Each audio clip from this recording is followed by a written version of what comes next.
বিদ্যালয়ে বা আমানিগঞ্জ চড়ে তো ভীম তার মা এসেছিল, রমেন স্যারের সঙ্গে কথা হয়েছিল। আমরা ভীমকে পেয়ে আপ্লুত।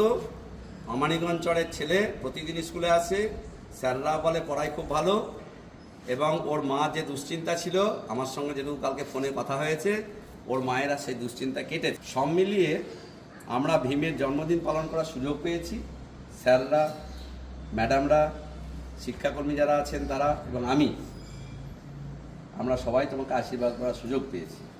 ভীম আগামী দিনে বড় হও, স্যারদের সবার আশীর্বাদ থাকছে, আমারও আশীর্বাদ থাকছে। ঠিক আছে?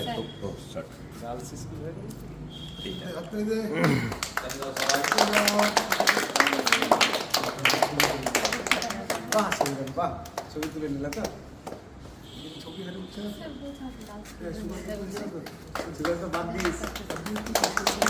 আমাদের